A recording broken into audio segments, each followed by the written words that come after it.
முதலையும் மூர்க்கனையும் கொண்டது விடாது. இவருக்கு ஒரே தீர்வு வேல்தான்.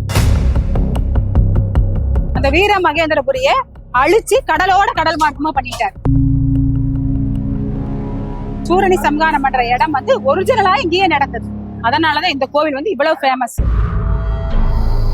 தேவேந்திரன், இந்திராணி, பிரம்மதேவர், நந்திதேவர் இவங்க 4 பேரும் 4 ஜாம பூஜை பாம்பு ரூபல அவங்க பூஜை பண்ணினாங்க. இருக்கிற எத்தனை தோஷம் இருக்குதோ அத்தனை தோஷமும் நிவர்த்தியாகும் இந்த நாளி கிணறுல குளிச்சா.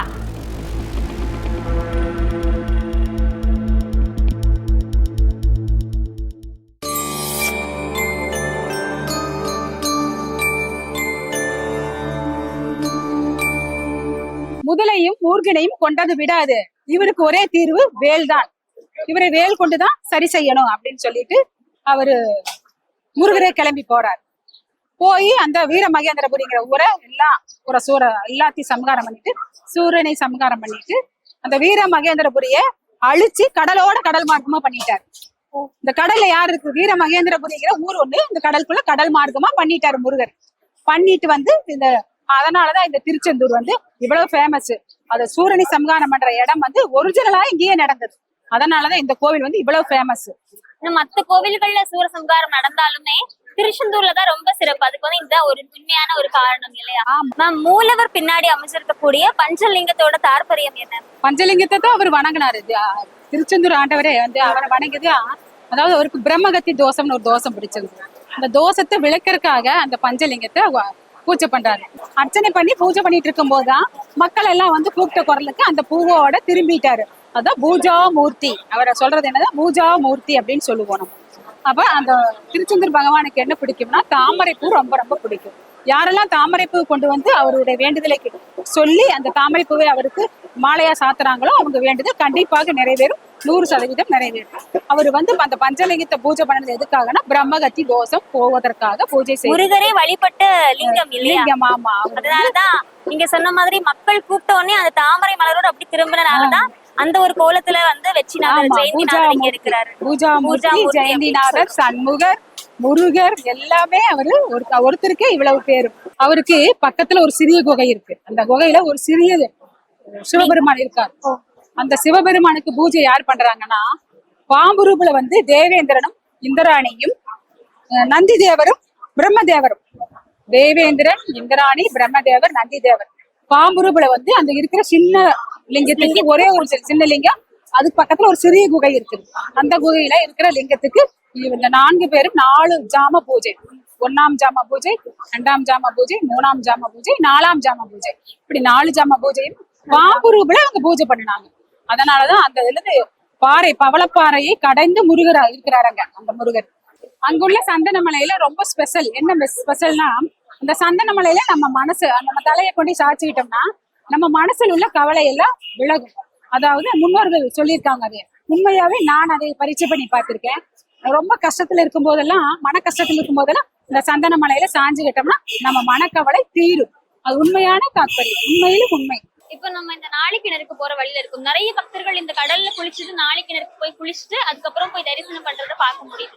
நாளி கிணறு எதுக்காக திருச்செந்தூர்ல உருவாச்சு, என்ன அதோட கதை என்ன, எதற்காக பக்தர்கள் அதுல நீராடுறாங்க?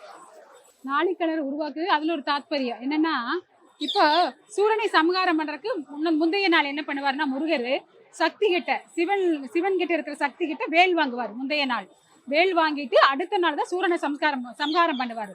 சூரனை சம்ஹாரம் பண்ணினதுனால அந்த வேல் சம்ஹாரம் பண்ணி அவருக்கு வந்து பிரம்மகத்தி தோஷம் பிடிச்சிருச்சு.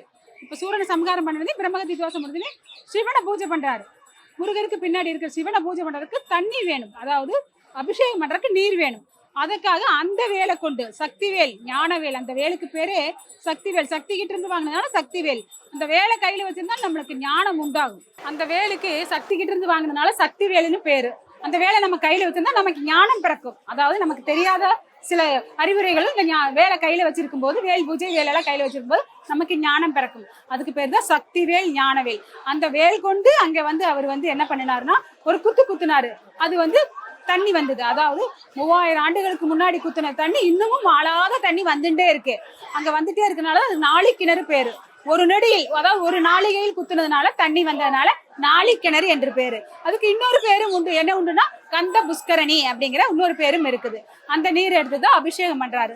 அந்த சாமிக்கு அபிஷேகம் பண்றதுனாலதான் அந்த கிணறுக்கு பேரு நாளி கிணறுன்னு பேர் வந்தது. இந்த நாளி கிணறுல வந்து குளிக்கிறவங்க எல்லாருக்குமே எல்லா விதமான தோஷங்களும், அதாவது ராகுகேது தோஷம், கலத்திர தோஷம், செவ்வாய் தோஷம், எல்லா புணர்வு தோஷம் இருக்கிற எத்தனை தோஷம் இருக்குதோ அத்தனை தோஷமும் நிவர்த்தியாகும் இந்த நாளி கிணறுல குளிச்சா. அதனாலதான் எல்லாரும் நாளி கிணறுல வந்து குளியுங்க, திருச்செந்தூர் பகவானை தரிசனம் பண்ணுங்க அப்படின்னு சொல்றது. மக்கள் அனைவரும் இதை பயன்படுத்திக் கொள்ளணும். ஞான சுவாமிகள், ஆறுமுக சுவாமிகள்னு இன்னும் 2 சித்தர்கள், மொத்தம் 5 சித்தர்கள் சேர்ந்துதான் இந்த திருச்செந்தூர் கோவிலை கட்டினாங்க. பீச்சோட இன்னொரு பக்கத்துலதான் இருக்கு இந்த கோவில். இப்போ நம்ம மூவர் சமாதியில பத்மா மகாலிங்கம் மேம் கூட இருக்கோம். வணக்கம் மேம். வணக்கம் மேம். இந்த மூவர் சமாதி பத்தி எங்களுக்கு சொல்லுங்க. இது வந்து மூவர் சமாதி ஜீவ சமாதி. ஜீவன், அதாவது ஜீவ சமாதி. இந்த மூவர் சமாதி 3 பேர் சேர்ந்தது எது இங்க இருக்கிறதுனால இது ஜீவ சமாதி. மூவர், இந்த இடத்துக்கு பேரு மூவர் சமாதி இருக்கிற இடம் அப்படின்னு பேரு. எப்பவுமே இந்த ஜீவ சமாதியை நம்ம கும்பிடணும்னா நம்ம ஜென்மாந்திர புண்ணியம் செஞ்சிருந்தா தான் இந்த இடத்துக்கு நம்ம வர முடியும். கண்டிப்பா நம்ம ஜீவ சமாதியை கும்பிடும் போது நமக்குண்டான ஒரு பூர்வ புண்ணியம் இருக்கணும். ஜென்மாந்திர புண்ணியம் இருந்தா தான் இந்த சமாதி பக்கம் வந்து நம்மளால கும்பிட முடியும், வரவே முடியும். ஆமா, கண்டிப்பா இங்க வரவே முடியும்.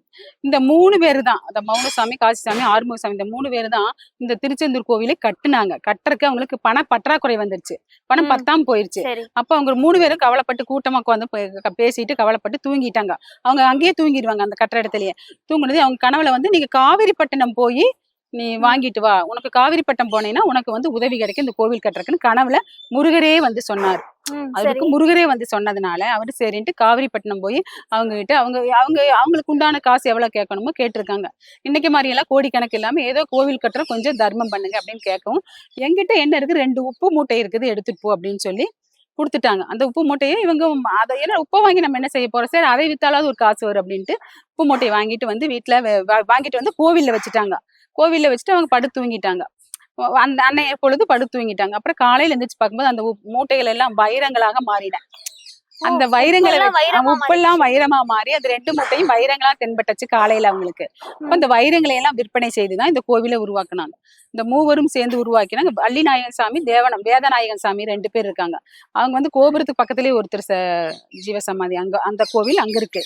இன்னொன்னு வந்து 15 கிலோமீட்டர் தள்ளி இருக்குது.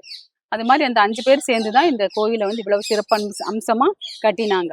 அது வந்து அவங்க வந்து அவ்வளவு வந்து ஆத்மார்த்தமா சாமியை கட்டி எழுப்பி வெளியே கொண்டு வந்து நிலைநிறுத்தி நம்ம எல்லாரும் கும்பிடணும் அப்படின்னு ஆத்மார்த்தமா செஞ்சதுனால அவங்களுடைய புண்ணியத்தினாலதான் நம்மளாம் இன்னைக்கு இங்க திருச்செந்தூர் வந்து தரிசனம் பண்ணி இந்த அளவுக்கு நம்மளுடைய குறைகளை சாமி கிட்ட சொல்லி குறைகளை நிவர்த்தி பண்ணிக்கிறோம். ரொம்ப சிறப்பு மேம். இப்போ இந்த 3 சித்தர்கள், இவங்க எல்லாருமே சித்தர்கள் இல்லையா? சித்தர்கள் கிட்ட வந்து அந்த அருள் கிடைக்கிறது ரொம்ப பெரிய விஷயம்னு சொல்லுவாங்க. சித்தர்கள் வழிபாடோ சித்தர்களோட அனுகிரகமும் கிடைக்கிறது ரொம்ப பெருசு இல்லையா?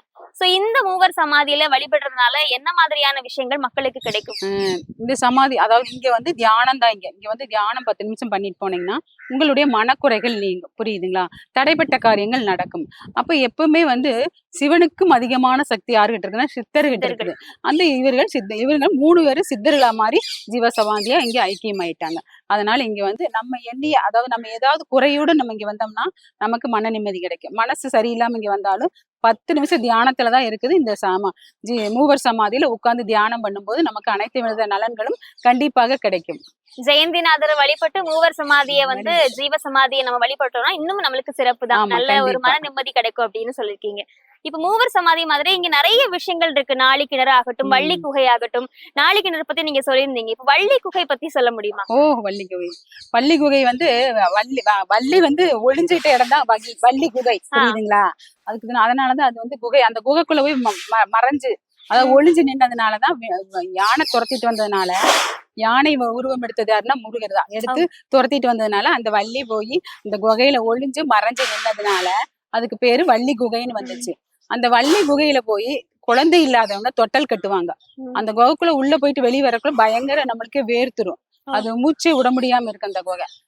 அந்த கோவில்ல போய் உள்ள போய் கும்பிட்டு வெளியே வந்து தொட்டல் கட்டினாங்கன்னா அவங்களுக்கு வீட்டுல குழந்தை பிறக்கும். இது நிறைய பேருக்கு நம்ம ஜாதகம் பார்க்க நிறைய பேருக்கு வாடிக்கையால இருக்கே நம்ம சொல்லியிருக்கிறோம். சக்சஸ் கிடைச்சிருக்குது. வள்ளி கோயில போய் இது ஊஞ்சல் கட்டி, அதாவது ஊஞ்சல் இல்ல, தொட்டில் கட்டிட்டு வந்தா அங்க வந்து குழந்தை பாக்கியம் உண்டாகும் அப்படின்னு சொல்லி கொடுத்துருக்கிறேன். அவங்களும் போய் கட்டிட்டு வந்திருக்காங்க, குழந்தை உண்டாயிருக்குது. குழந்தை பாக்கியம் கிடைக்கிறதுக்கு ஒரு முக்கியமான ஸ்தலமா இருக்கு. சோ கொஞ்ச நேரமா உங்க கூட டிராவல் பண்ணிட்டு இருக்கோம், அங்கேயும் கவர் பண்ணோம். இப்ப வந்து மூலவர் சமாதி பத்தி பேசியிருக்கோம். திருச்செந்தூர் உங்களுக்கு எவ்வளவு ஸ்பெஷல்? திருச்செந்தூரோட சிறப்பு பத்தி சொல்லுங்க மேம். திருச்செந்தூர்னா எப்படி ஆத்மாத்தமா நம்ம இப்ப நம்ம அப்பா கிட்ட என்ன குறை சொல்றோமோ அந்த குறைய முருகர்கிட்ட சொல்லலாம். நம்ம அண்ணன் கிட்ட என்ன குறை சொல்றோமோ குடும்பத்தில் ஒருவராக அவரை நினைச்சு அன்பாக, புரியுதுங்களா, அன்பு பாசமாக ஆத்மாத்தமா திருச்செந்தூர் முருகனை கும்பிட்டோம்னா எண்ணிய எண்ணங்கள் எல்லாமே நிறைவேறும். என்ன தொழில் தடையெல்லாம் சரி பண்ணிடுவாரு. குழந்தை பாக்கியம் இல்லாதவங்களும் குழந்தை பாக்கியத்தை உண்டாக்கி கொடுத்துருவாரு. கல்யாணம் ஆகாம நிறைய பேர் இருக்கிறாங்க. அதாவது நீண்ட நாள் கல்யாணம் ஆகாத தடைப்பட்ட கல்யாணத்தை நடத்தி கொடுத்துருவாரு. நீண்ட நாள் கல்யாணம் ஆகாம இருக்கிறவங்க அவங்களுக்கும் வந்து இந்த கோவில்ல கும்பிட்டாங்கன்னா அவங்களுக்கும் திருமணம் நடக்கும். அவங்க வந்து எப்படின்னா 2 மாலை வாங்கி சாமிகிட்ட கொடுத்து சாமிகிட்ட போட்டுட்டு ஐயர்கிட்ட சொல்லி 1 மாலை வாங்கி அந்த ஐயர் மூலமாக அவர் கழுத்துல போட்டாங்கன்னா, கழுத்துல மாலை போட்டதே அவங்களுக்கு அந்த யோகம். திருச்செந்தூர் முருகன் மேல போட்ட மாலையை எடுத்து ஐயர் மூலமா அவர் கழுத்துல போட்டாங்கன்னா, யாருக்கு அந்த மாதிரி திருமணம் ஆகாதோ அவங்க கழுத்துல போடணும். சாமி கிட்ட போட்ட மாலை எடுத்து அவங்க கிட்ட போட்டா திருமணம் ஆகாதவங்க திருமணம் கைகூடும். நிறைய பேர் சொல்லி சக்சஸ் கொடுத்துருக்கிறோம் நாங்க. அது அவங்க ஜாதகத்துல யோகம் நாள் பார்த்து கிழமை பார்த்து எல்லாம் சொல்லிதான் உங்களுக்கு கொடுப்போம். அந்த கிழமையில அவங்க வந்து செஞ்சாங்கன்னா கண்டிப்பா, அதாவது கழுத்தில் மாலை விழுகும் போது கண்டிப்பாக அவங்களுக்கு மாலை கூடி வரும். அது தாத்பரியம். அதனால அவங்களுக்கு சொல்லுவோம். அவங்க வந்து கோவிலுக்கு வந்து மாலை வாங்கி கழுத்துல போட்டு சாமி கும்பிட்டு வந்து எனக்கு 30 நாள் ஆச்சு, 60 நாள் ஆச்சுன்னு, 90 நாள் ஆச்சுன்னு எங்க கிட்ட சொல்லுவாங்க. அது ரொம்ப சந்தோஷமான விஷயமா இருக்கும். அப்புறம் உடல் ஆரோக்கியம், புரியுதுங்களா. இவரு பகலி கூத்தர்னு ஒருத்தர் இங்க வந்து திருப்புகள் பாடியிருக்கிறார். எப்படி பாடியிருக்கிறாருன்னா, அவரு ஆல்ரெடி அவர் என்ன தெரியுமா, திருமாலுடைய வைணவ குலத்தை சேர்ந்தவர். திருமாலை பத்தியே பாடுவாரு. ஒரு நாளும் நான் மற்றவங்களை பத்தி பாட மாட்டேன், நம்ம மனசுல கொண்டவர் அவரு. திருமாலை பத்தியே பாடிட்டு இருந்தவர். ஒரு நாளுக்கு ஒரு தீராத வயிற்று வலி வந்துருச்சு. வயிற்று வலி வந்ததே அந்த முருகன் கிட்ட வேண்டாரு அவரு. எனக்கு இந்த வயிற்று வலியை குணப்படுத்தி கொடுத்தீங்கன்னா, அதாவது சரி பண்ணி கொடுத்தீங்கன்னா உங்கள் மேல நான் பாட்டு பாடுவேன், முருகர் பாட்டு, தமிழ் பாட்டு பாடுவேன். ஏன்னா திருமால் பாட்டுனா வைணவ பாட்டு, புரியுதுங்களா, இது தமிழ் பாட்டு பாடுவேன் அப்படின்னு சொல்லி கும்பிட்டு போறாரு. வந்து முருகர்கிட்ட கும்பிடுறாரு. அப்ப அது நொடி பொழுதில் அந்த வயிற்று வலியை குணமாக்கி இருக்கிறாரு, பகலி கூத்தரோட வயிற்று வலிய. அப்ப அவர் வந்து 103 பாடல்கள் பாடியிருக்காரு. அந்த பாடல்களை பார்த்து, அதாவது பொருள் சுவை, சொற்சுவை, அறுசுவை, அத எல்லா விதமான சுவைகளும் பாடல்கள் இருக்குமில்ல, அத்தனையும் கலந்து பாடி அந்த சபையில பாடினாரு. ஆனா சபையில இருக்கிறவங்கள அது கண்டுக்கவே இல்லை.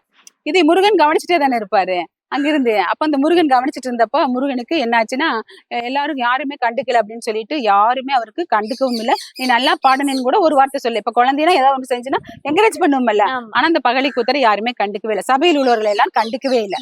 அப்ப அவர் நைட் தூங்கிட்டாரு. அப்ப முருகருக்கு பொறுக்கவே இல்லை. முருகருக்கு தான் கழுத்துல அணிஞ்சிருந்த முத்து மாலையை நைட்ல மிட் நைட்ல முருகர் கழட்டி அவரோட கழுத்துல போட்டுட்டாரு.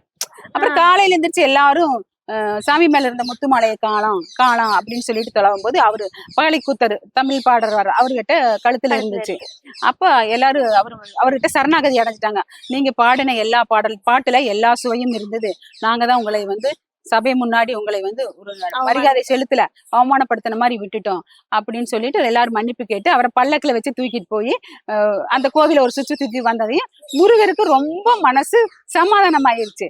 சமாதானமானதையும் அப்புறம் எல்லாருமே அப்புறம் அவர் பகலை கூத்தர வச்சு அவரு தமிழ் பாட்டு பாடிட்டே இருந்தாரு. அன்றுல இருந்து தமிழ் பாட்டு பாட ஆரம்பிச்சாரு. அவர் வந்து அப்புறம் முருக பக்தர் ஆயிட்டாரு. திருமால் பக்தரா இருந்தவர் முருக பக்தரா மாறிட்டாரு. முருகரோட பக்தி, முருகர் மேல ஒருத்தங்க பக்தி வச்சா அதுக்காக முருகர் எந்த அளவுக்கு வேணாலும் போவார் அப்படிங்கறது சொல்லுவாங்கல்ல, எந்த எக்ஸ்ட்ரீமுக்கும் போவோம் அப்படிங்கிற மாதிரி அவர் எதுக்கு வேணாலும் போயிருவார். அதனால அந்த முருகரை திருச்செந்தூர் ஆண்டவனே வேல் முருகா, தினம் உன்னை சரணடைந்தேன் வேல் முருகா இப்படின்னு காலையில இருந்துச்சு 2 வரி அவங்கவங்க 2 வரி கூட பாடுனாங்கன்னா அந்த முருகர் வந்து அவங்களுக்கு வந்து நன்மை செய்வார். முருகருக்கு என்ன பாட்டு தான் முக்கியம். அந்த பாட்டு மூலமா தான் முருகரை நம்ம கவர முடியும், புரியுதுங்களா. அதுக்கும் கூட நாங்கெல்லாம் பாடுவோம். நாங்களாம் எந்த கோயில் போனாலும் இந்த பாட்டு தான் பாடுவோம். சுட்டதிரு நீர் எடுத்து தொட்டைகையில் வேல் எடுத்து தோகை மயில் மீதமண்ட சுந்தரம், அந்த கட்டழகு கொண்டதொரு கந்தவடி வேலவன் சாத்துவது 6 எழுத்து மந்திரம், அந்த 6 எழுத்து மந்திரத்தை 6 எடுத்து ஓதினாலும் 6 முகம் வந்து நிற்கும் முன்னமே, 6 முகம் வந்து நிற்கும் முன்னமே. ஓம் சரவணபவா, ஓம் சரவணபவா, ஓம் சரவணபவா. இப்படி பாடினா முருகர் மனம் முருகுவார். அதனால யாருக்கு என்னென்ன வரி தெரியுதோ 2 வரி பாடினா போதும், முருகர் ஆத்மாத்மா நம்மளுக்கு வழி, அதாவது அருள் புரிவாரு, வழி விடுவாரு, எந்த வேலைக்கும் வழி விடுவாரு.